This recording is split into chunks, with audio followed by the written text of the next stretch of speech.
Everyone, welcome back to the channel. We are back with another Scooby-Doo reaction for Corin's Reaction Zone. So last episode we reacted to was Big Scare and the Big Easy. It was kind of an average episode for me, which we rated a 5 out of 10. Today we'll be reacting to It's Mean, It's Green, It's a Mystery Machine, released on October 26, 2002. So it was a 3-week time skip in the actual release date because the last one was released on October 5th. This is episode 5, series episode 209.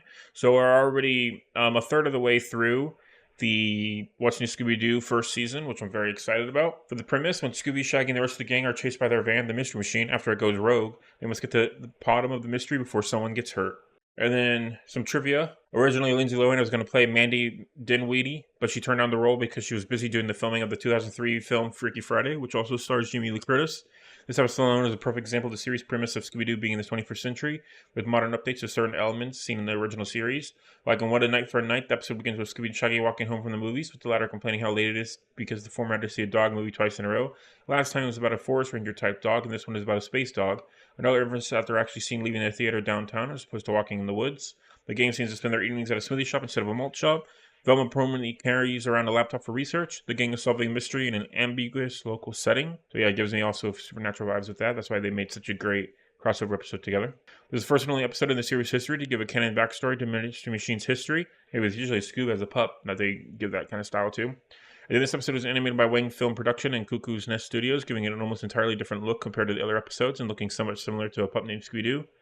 And when Velma is explaining her favorite clue being the sour music note coming from the van whenever it would come to life, the background music is a remaster of a classic track from the original Ted Nichols Scooby-Doo Where Are You series. And then the Dinwiddies seem to parody the fictional singing family in the ABC sitcom The Partridge Family. Susan and her mother look somewhat like Mrs. Partridge from the 70s Partridge Family cartoon, which was voiced by Joan Gerber and portrayed by real-life actress Shirley Jones. And that's going to do it for the trivia and everything like that. So I think we're just going to get right into this one.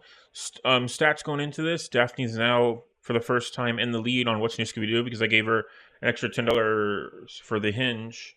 So it's going to be 1,200. And then Daphne has 1,210. And then Scooby Snacks Eaten, they didn't have any last episode, but they have one for episode 3 where they each ate one box of Scooby Snacks. So they're now tied at 104, 104. So let's see what kind of shenanigans they can get up to for this episode. Hey, Fred! I wonder why he's not stopping. Yeah, Mystery Machine. Nobody driving. Sorry, boys.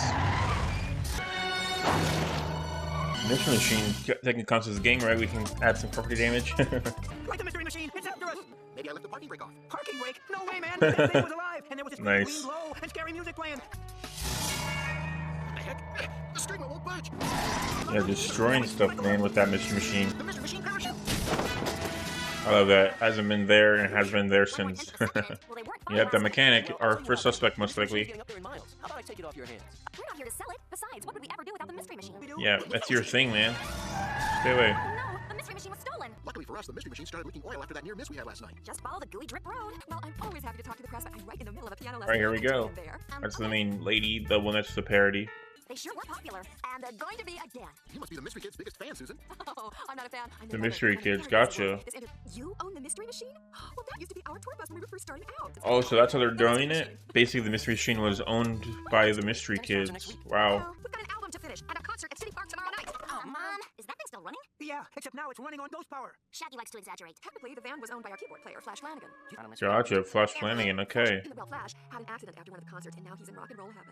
The ghost of Flash Flanagan is haunting it. It was like his home away from home. He even painted it to remind him of the flowers in his garden. I thought the flower pattern was your idea, Fred. Nope, I always wanted to paint it red. Okay, so Fred wanted to paint it red, and then they Flash Flanagan did the flowers. That's what they're gonna do with the backstory. Interesting. Oh. And why did he try and buy it from us when we were at the garage? Well, that's obvious, because it's a sweet ride.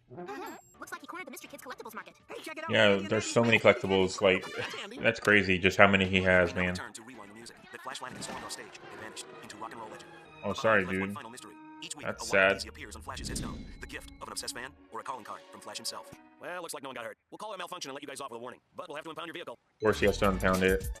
Like, come on, man. Leave him alone. A lullaby, and I'm snoozing. We know why you're here, Murph. Well, yeah, looking for you. So all I've got to say is $2,500 plus impound and towing fees. Take it or leave it. And we know why you want it. I admit it. I've been into them for years. It's not something I'm proud of. Promise you won't tell anybody cool.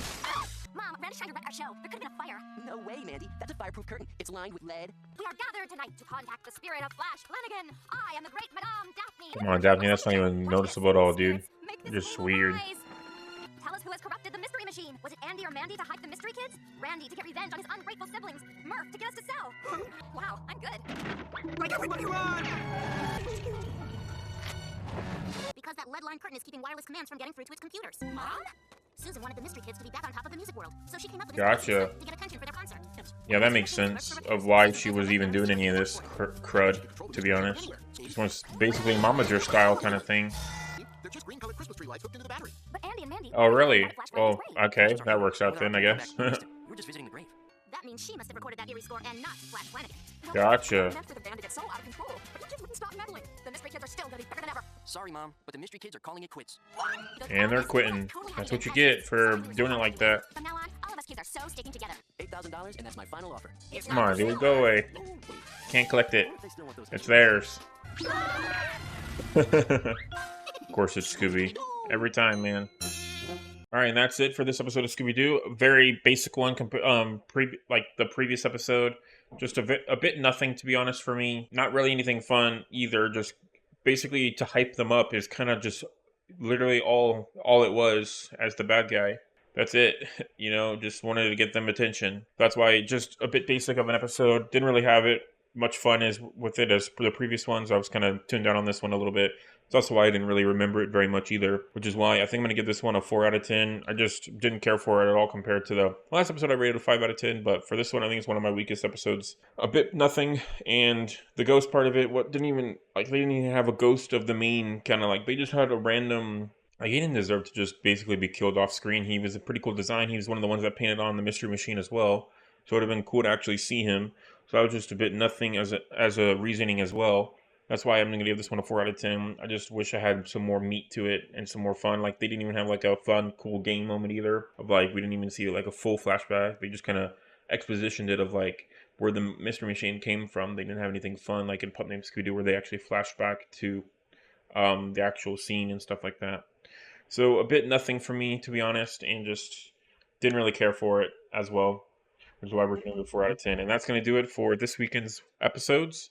I will see you guys next week for the next 2 episodes and the movie. And also, there's no property damage or Scooby Snacks Eaten, just to make sure.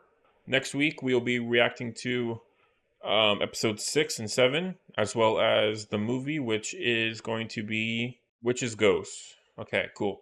Yeah, so that one and Witch's Ghost. So I'm very excited for that. I will see you guys next week. Thank you so much for watching, and have a great day.